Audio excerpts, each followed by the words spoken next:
M'dzina la Atate ndi la Mwana ndi la Mzimu Woyera. Amen.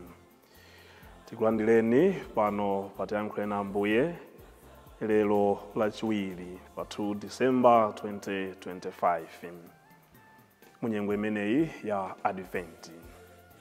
Tikupitiriza kusinkhasinkha za chipulumutso cha ife tonse. Ndiponso lero mwapaderadera Ambuye Mulungu akutiwululiranso zinsinsi zake zimene mwina pa umunthu timasankha madaladala kusafuna kuzimvetsera ndi kuzitsatira. Mawu athu oyamba a tsiku la lero akuchokera m'buku la Mprofeti Yesaya mutu 11 kuyambira ndime ya 1 kulekeza ndime ya 10. Amene akutiwerengera mawu oyamba ndi a Ernest Pearson kuchokera ku St. Martin de Porres Dedza Parish mu Diocese ya Dedza. Ndipo uthenga wabwino ukuchokera mu uthenga wa Luka mutu 10 kuyambira ndime ya 21 kulekeza ndime ya 24. Amene akutiwerengera mawu a mthenga woyera komanso kutigawira mawu ndi Reverend Father Gift Selemani kuchokera ku Queen of Heaven Sharp Valley Parish mu Diocese ya Dedza. Tiyeni tikhale limodzi. Mawu oyamba. Mawu a m'buku la Mprofeti Yesaya. Nthambi idzaphuka pa tsinde la Jese, ndipo mphukira idzatuluka ku mizu yake. Mzimu wachauta udzakhala pa iye, mzimu wopatsa nzeru ndi kumvetsa, mzimu opatsa uphungu ndi mphamvu, mzimu opatsa kudziwa zinthu ndi kuopa chauta. Ndipo kuopa chauta ndiye chidzakhale chinthu chokondweretsa. Sadzaweruza potsata zooneka pamaso, kapena kugamula mlandu potsata zakumva, koma amphawi adzawaweruza mwachilungamo. Ndipo anthu otsika apa dziko lapansi adzawagamulira mlandu wawo mosakondera. Mawu ochokera m'kamwa mwake adzakhala ngati ndodo yokanthira ochimwa. Atalamula iyeyo, anthu oyipa adzaphedwa. Chilungamo chidzakhala ngati lamba wake, ndipo kukhulupirika ngati chomangira m'chiuno mwake. Mbulu udzakhala pamodzi ndi mwana wankhosa, kambuku adzagona pansi pamodzi ndi mwana wambuzi. Mwana wang'ombe ndi mwana wamkango adzadyera limodzi, mwana wang'ono nkumaziweta zonsezo. Ng'ombe yayikazi ndi chimbalangondo zidzadya pamodzi ndi ana awo adzagona pamodzi. Mkango udzadya udzu ngati ng'ombe, mwana oyamwa adzasewera pa dzenje la mamba, ndipo mwana woleka kuyamwa adzapisa dzanja lake ku funkha la mphiri osalumidwa. Sipadzakhala chilichonse chopweteka kapena chowononga pa phiri lopatulika la Mulungu. Ndipo anthu apa dziko lonse lapansi adzakhala odzaza ndi nzeru yakudziwa chauta, monga nyanja imadzazira ndi madzi. Wotengedwa ku ukapolo adzabwerako. Tsiku limenelo mfumu yatsopano yochokera ku banja la Davide idzakhala chizindikiro kwa anthu a mitundu yonse. Onse adzasonkhana kwa iye, ndipo malo ake okhalapo adzakhala aulemerero. Mawu a Ambuye. Tithokoze Mulungu. Ambuye akhale nanu, akhalenso ndi mzimu wanu. Mawu mu uthenga woyera mungadalembera Luka.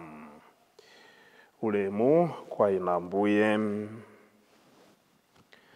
Pa nthawi yomweyo Mzimu Woyera adadzaza Yesu ndi chimwemwe, mwakuti Yesuyo adati, Atate mwini kumwamba ndi dziko lapansi, ndikuyamikani kuti zinthuzi mudawululira anthu ophunzira, nkubisira anthu anzeru ndi ophunzira. Chabwino Atate, pakuti mudafuna kutero mwaukoma mtima kwanu. Atate adayika zonse m'manja mwanga. Palibe wina wodziwa Mwana kupatula Atate okha. Palibenso wina wodziwa Atate kupatula Mwana yekha, ndiponso amene Mwanayo akufuna kumuwululira. Pambuyo pake Yesu adatembenukira ophunzira ake nawawuza iwo kuti, ngodala maso amene akuona zimene mukuonazi. Kunena zoona, aneneri ambiri ndi mafumu ambiri adafunitsitsa kuona zimene inu mukupenyazi, koma sadazione. Adafunitsitsa kumva zimene inu mukumvazi, koma sadazimve. Mthenga wa Ambuye. Ulemu kwa inu Ambuye Yesu Khristu. Pamene ndimamvetsera mawu oyamba amawerengedwa muja, inali ngati masomphenya amene ndinali kuona. Pakuti izo zonse zimene ali kutchula mawu oyambaja zimabwera sokriye m'maganizo mwangamu, ndipo kunali ngati ndikuona kuti zikuchitikadi. Ndi mawu amene aja pakuwamvetsera akundipatsa chithunzithunzi ziwiri, zithunzi za umoyo uno lero, komanso chithunzithunzi cha umoyo wina umene uli nkudza.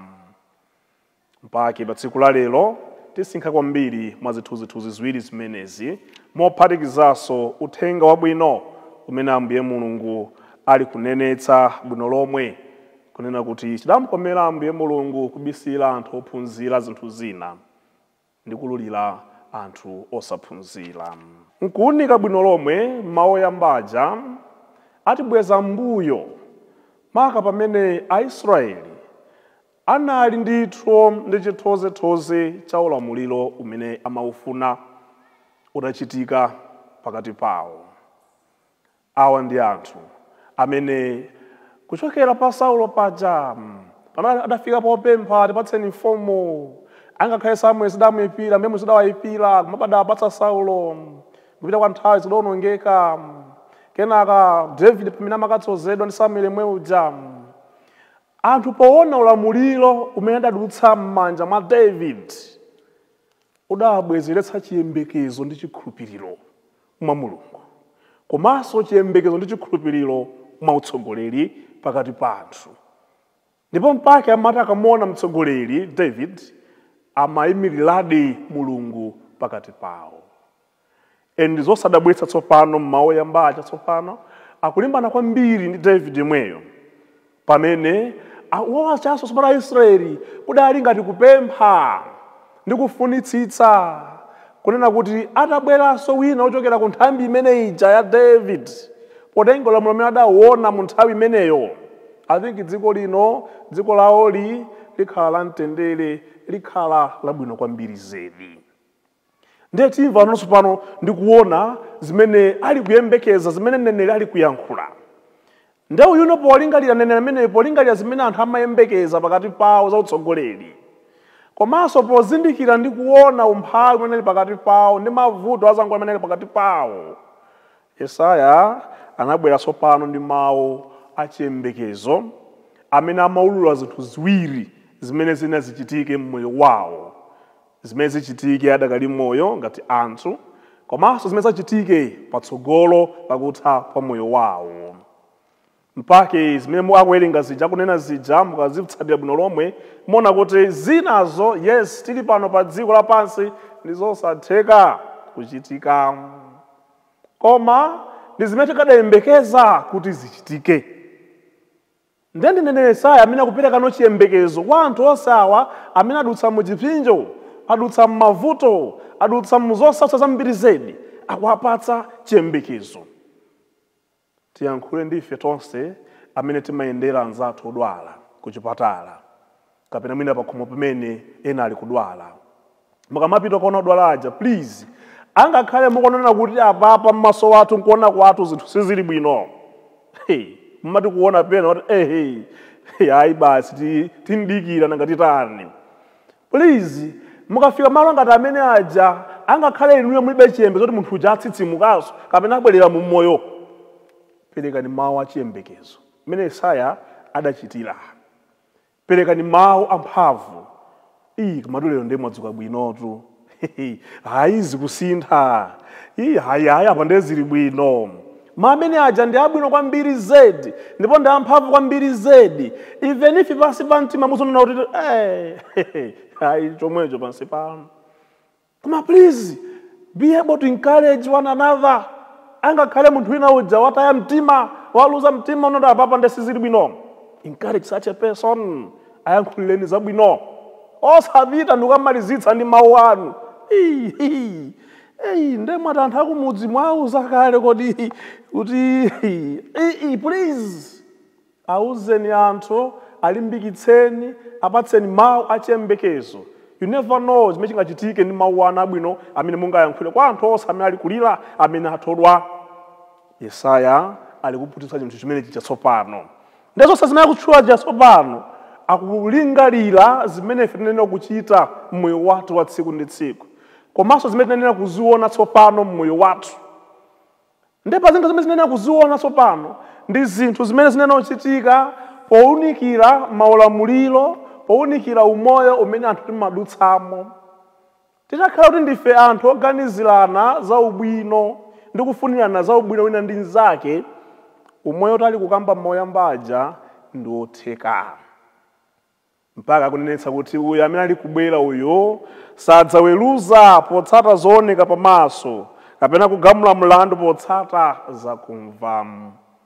iye chilungamo chimene chidzakhale patsogolo pake pogamula ndi pothandiza ndi kulimbikitsa ena titsanzire umoyo ngati umenewo ife tonse adindo kachiwiri mpamene tsopano mawu aja tikaona toke zina zimakambazi ayi nzovuta ndithu mbulu udzakhala pamodzi ndi mwana wankhosa kambuku adzagona pansi pamodzi ndi mwana wambuzi mwana wang'ombe ndi mwana wankango adzadyera limodzi pa munthu hayi that sounds impossible nzosatheka ayi kwa ife tsopano chimene tikupempha ndipo zimene tikuona apo tikuzindikira ndi za moyo wina umene uli nkubwera umene tili kuyembekeza umoyo wa mtendere umoyo wina china chilichonse chimene tikuchita pano chimene chimatikhumudwitsa ndi kutifowoketsa chidzathe chidzachoke pakati pathu umoyo umene wina aliyense adzatokhala bwino lomwe pamaso pa Ambuye Mulungu ndiye mpake ndimakhala ndi kumadabwa ndi anthu ena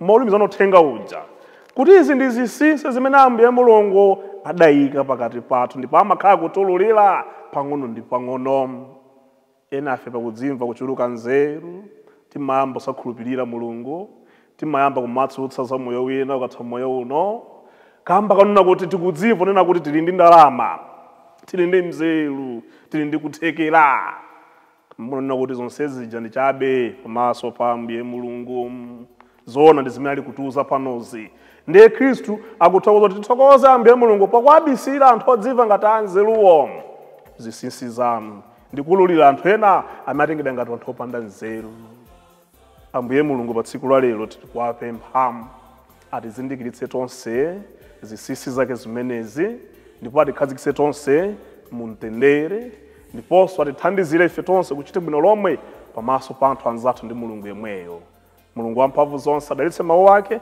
nkutitsogolera kukhala anthu oyenera nthawi zonse amen.